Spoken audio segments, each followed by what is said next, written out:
You know those YouTubers where they say, oh, this many things you missed in this movie? They're gonna have a great time with this one.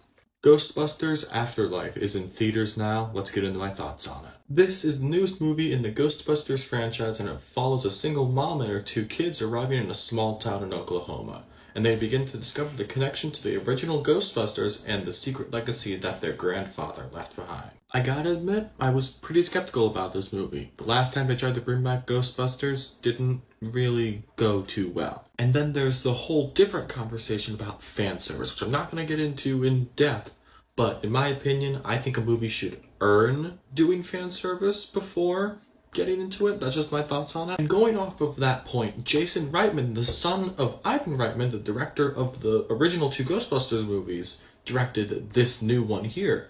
So I do think this had the potential to be good. And as I was sitting there, the credits rolling, I really thought, this was pretty great. In concept, the best movie I could compare this to is The Force Awakens.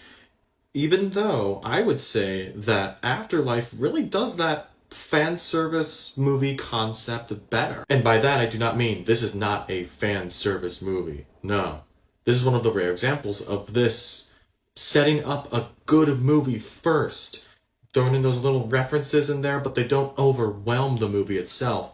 And then at the end, that's when it feels like, as I said, earns this fan service moment. When it comes to the individual parts, McKenna Grace as Phoebe is absolutely fantastic, and McKenna Grace is a movie star. As expected, honestly, Paul Rudd is pretty good in this. He has a great side role, but he never overwhelms the main characters, which I think is a great touch. You know, if I'm being honest, most of the cast was great in this. I think the effects were surprisingly great, too. It was a really nice touch. But most of the movie rested on McKenna Grace's shoulders, and she did a lot of the legwork for this movie. This also ends up being an incredible and heartfelt tribute to the late Harold Ramis, who starred in the original movies and wrote them as well. Above all, Ghostbusters Afterlife is a fun experience.